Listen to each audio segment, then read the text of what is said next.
Good afternoon, YouTube. All right, my favorite thing to do at this time of year is to put a big fat pot of soup on the stove. And I'm going to show you how to do one of my family's favorites. We're going old school and bringing out a Scottish Cock-a-Leekie. Rich chicken and vibrant leeks and so good. Rich, delicious, and comfort all the way home. All right, let's cook, y'all. We got a family to feed. It is the time of year where we almost always have a soup pot on the stove, and this today is no exception. We are making cock-a-leekie, okay? This is just chicken, barley, and leeks. It is rich and comforting and delicious, and we're gonna make it homemade. It is super easy. So in the pot, I just have one chicken. I threw it in there and I just brought it to almost covered with water, okay? Then we're gonna add a few things to this and we're gonna let it simmer until the chicken is cooked through. I have one large onion. This is just a yellow onion. And you don't have to be real precious with any of this. This is to flavor our broth. We're gonna end up straining this and picking the chicken. So just chunks is fine, okay? A couple of carrots. I washed the carrots. Ooh, those are hard. I did not peel them. You don't have to. You're just gonna, wow, you're just gonna let them simmer in here. This is just for flavor. Carrots, onions, and celery. Same thing. I've got like 3 stalks of celery. This was the last of what was in the package. So it doesn't look real pretty, but it doesn't have to. And this goes in here just like that. It's a little bit of celery there and there. All right, and the last little bit before we're gonna just leave it alone and let it simmer, I have a couple of sprigs of rosemary. I have 1, 2, 3, 4, 5, 6, 7 cloves of garlic. Just drop them in there whole. And then I have a bay leaf and a half. It was broken, so whatever. And then about a tablespoon of peppercorns and about a tablespoon of kosher salt. There we go. Everybody's in the pot. All right, now I'm gonna bring this up to a simmer. I'm gonna bring it to a boil, reduce it to a simmer. And then I'm gonna let this go for probably about 40 minutes. You really don't wanna let it boil. If you boil it hard, your broth will be cloudy, which is not the worst thing on the planet, but it, you know, it's like a, it's like a point of pride with me. My grandmother was big on having clear broth, and I can't help it. It's just one of those things. Okay, so don't let it boil hard, but you do want to bring it to a simmer, and then you're going to simmer it until the chicken is cooked all the way through. Then we're going to strain everything off and pull the meat off the bones. But that is the basis for our cock-a-leekie soup. Step 1. All right, so yesterday kind of fell apart. It was just a typical day, right?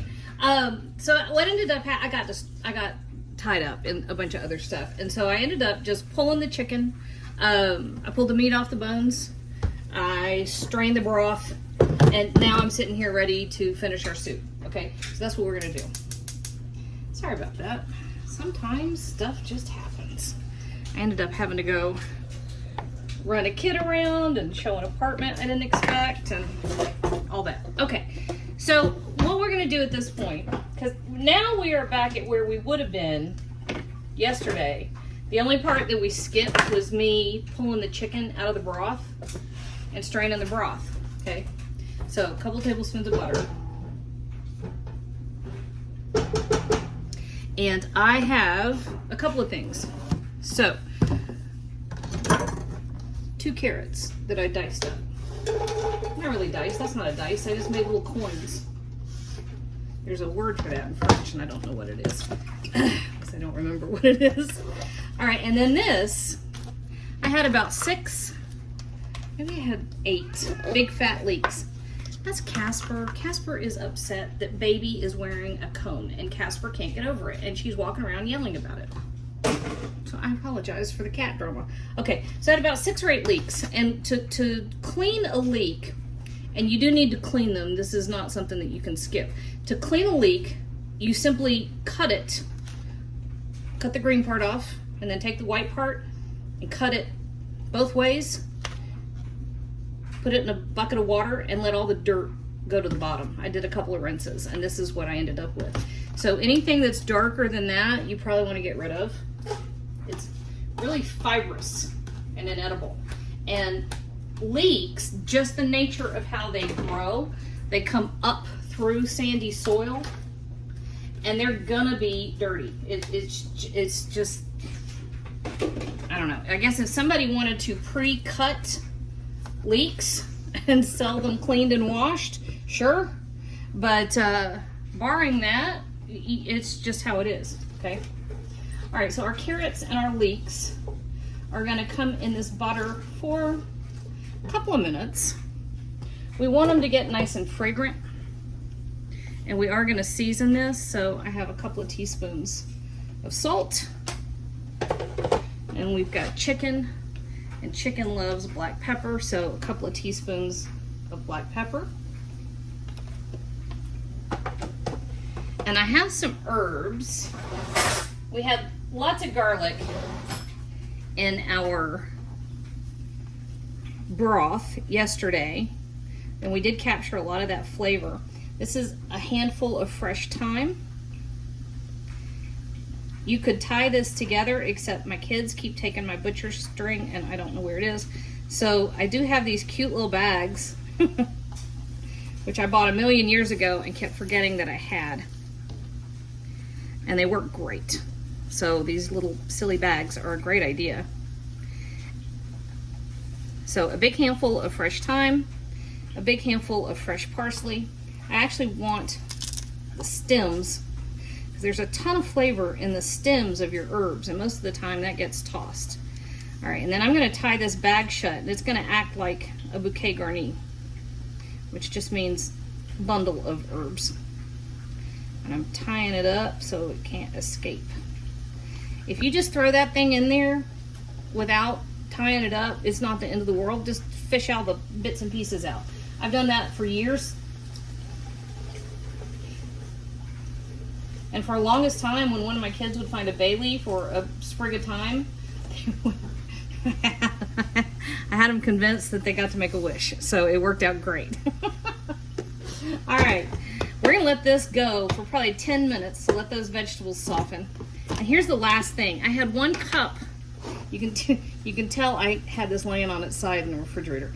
I had 1 cup of barley that I cooked yesterday. This is what's going to give this soup a lot of its oomph and depth, okay? So that's just sitting here. I have the chicken that I pulled off of the bone, and I've got the broth. This is going to get about 10 minutes, and we'll come back over here. All right, we are back. This smells amazing.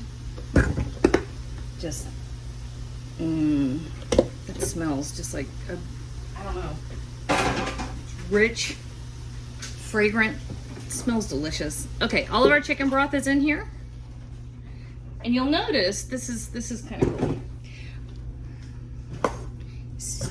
You can see where the fat separated as it was refrigerated, and can you see that it's got a little bit of body to it? You can use the fat or not. It's up to you. I personally don't think we need it. We had the butter, but there are plenty of times where I have held on to the fat to use in either the same recipe or a different recipe. Most specifically, if you're making chicken and dumplings, chicken fat is one of the best things that you can do for the dumplings. You get these beautiful, luscious, pillowy dumplings. Okay, in this case, I don't think we need it. So I'm just, all the broth, I forgot what I was talking about. It's like, what? All the broth in the pot, and this is just going to come up to a simmer. And while this is coming up to a simmer, I'm going to take all the chicken that I cut off of the bones yesterday, and I'm just going to dice it up. Okay, so this is how easy this is. This is kind of hands off at this point. A little bit of dicing and a lot of scrolling through TikTok. There you go.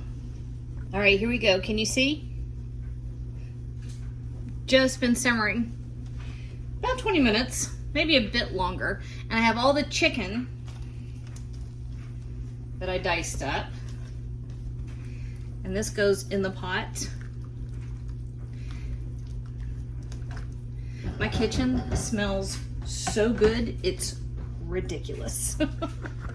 All right, at this point, we're gonna add our barley. And if you're not sure about the barley, go back a few months and I actually did a video on how to cook barley. Okay? It's barley and water, you boil it with some salt. That's it. I cooked this barley with a 4-to-1 ratio. Now, all we're doing is bringing that back up to a simmer and getting everything nice and hot all the way through. All right, we are ready to go. All right, first thing we're gonna do is find, yep, that guy. Doesn't hurt anything if you leave it in there. You can tell your kids they get to make a wish. But honestly, it's not beautiful, is it? Listen, I did the best I could. I was outnumbered. There were a lot of kids and only one me. I took whatever shortcut I could get away with. Okay.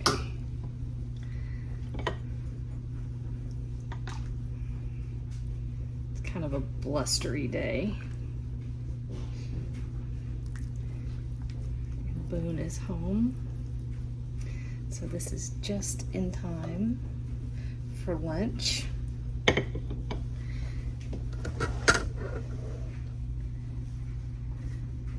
Just a little bit of freshness. That is perfect.